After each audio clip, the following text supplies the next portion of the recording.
succeed, and you gotta keep it up a little something like this, like this, like this, like this, like this, like this, like this. Welcome back to episode number 2.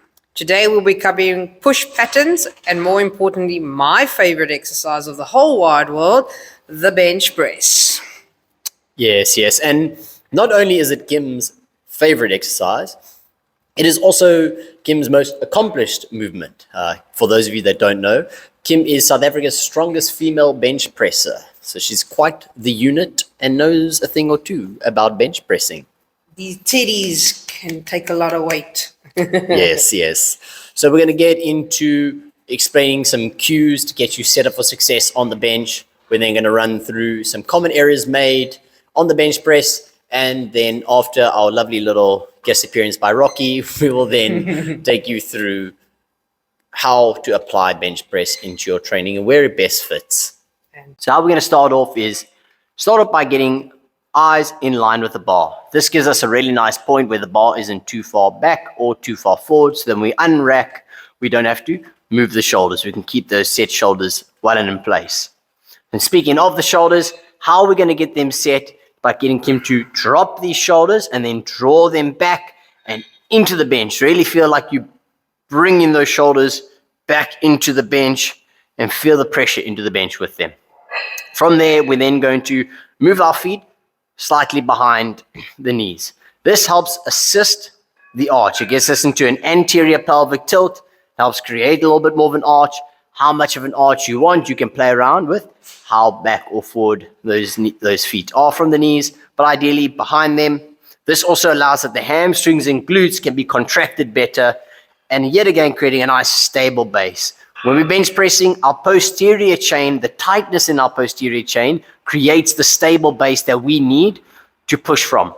Think about the less stable you are, the more energy leaks you have, more energy you spend trying to stabilize yourself on the bench versus the energy being put through moving the bar.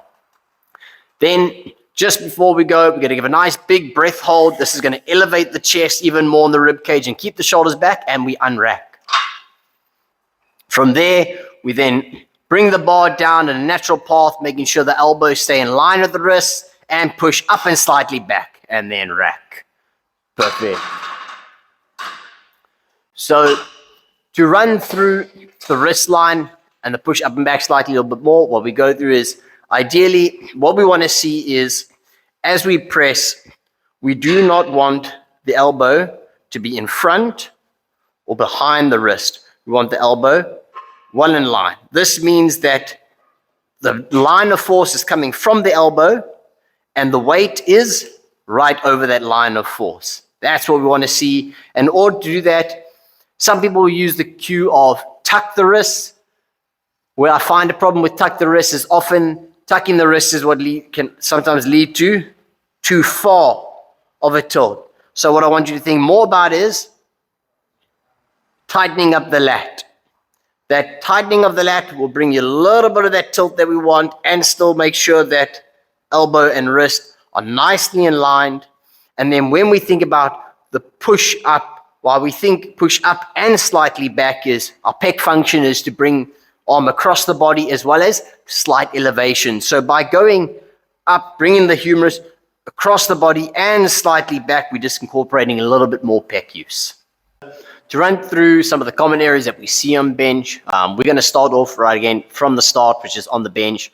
What we sometimes see is a person that is too far down or forward on the bench, and this means that as they have to unrack, they've got to push their shoulders out to get there. At that point, you've lost that tension that we want of the shoulders being set and drawn back, and then while the weight is in hand, you need to try get your shoulders in place.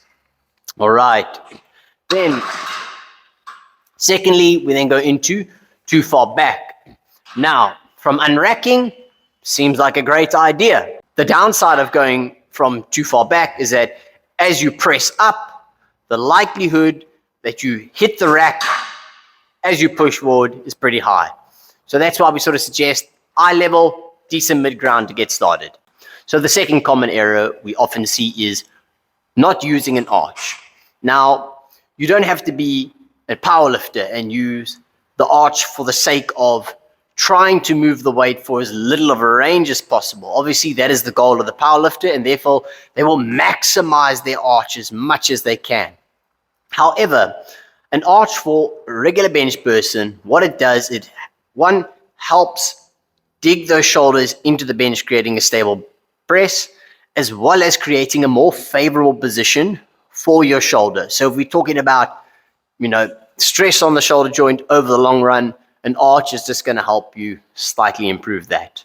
We then, for the third one, feet not pushing into the ground. So again, we're on those feet slightly behind and then pushing into the ground to create tension. As we mentioned, that posterior chain being really tight is what provides the stable base for a strong bench press. If you're not driving those feet into the ground, what we're not getting is an effective, tense posterior chain. So our next common error is elbows too far forward while lowering the bar. And what we do over there, and then press up through, is, again, we don't have the elbows in line of the wrist, which means the force that we're producing through the elbow isn't directly underneath the bar, and it puts us out of position. Our next one is elbows too far back. And what happens in the elbows too far back is we now get like a really perpendicular position for the arms. And by doing that, we minimize how much tension we can create with the lats and supporting the shoulders. Again, that lat tension, that posterior chain tension is what helps stabilize the shoulders. And we don't have stable shoulders unless we have that. And our last common error is the overextending of shoulders after pressing the weight up.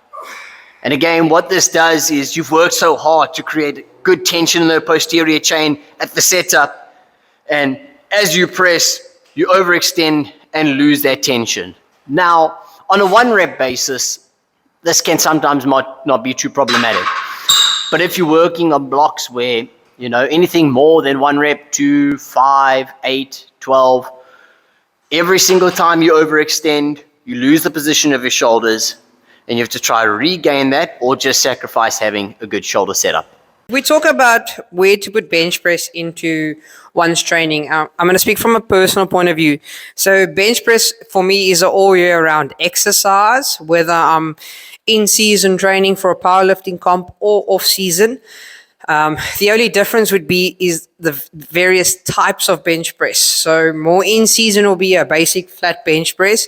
But off season, you'd look at maybe doing a Larsen press, a close grip, a pause, a tempo. So we're still keeping the same fundamentals, but just giving the body a break from the excessive heavy load. Yeah, definitely. And from my side, I say, if we look at it from a real technical point of view, I find that for the most part, barbell movements tend to loan themselves to strength side of the strength realm because of the axial loading involved. So the fatigue is quite high and there's stimulus everywhere, not just the muscle you're trying to target. Bench to me is one of the exercises where it has a really good crossover between strength, hypertrophy, and power. It provides a nice stable base for you to work off of.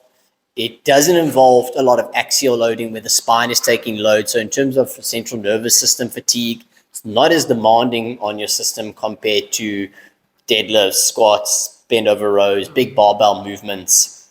So to me, I will always probably still keep it a little bit more in the strength realm. I tend to prefer exercises with a little bit more range of motion when it comes to hypertrophy. The barbell being a lot less range of motion than some of your dumbbell work loans itself to working again with heavier weights. And so in terms of managing volume versus intensity versus frequency, I find it best into the strength realm, but it is still a fantastic tool to use in hypertrophy and a great tool in using for power. And let's face it, bench press is one of the most popular bro exercises. Yes. Everyone's always chasing a 100 kilo bench press. So if you find yourself starting in the gym, one of the very first exercises you'll find yourself doing is a barbell bench press. So thanks for listening in to episode 2 of Tech Talks. We hope that you've managed to pick up a few bits and pieces that help you better perform bench and better use bench in your programming. So next episode, we'll be covering everyone's favorite movement, squats. So stay tuned, and yeah, we'll see you next time. Cheers. Bye, Rocky.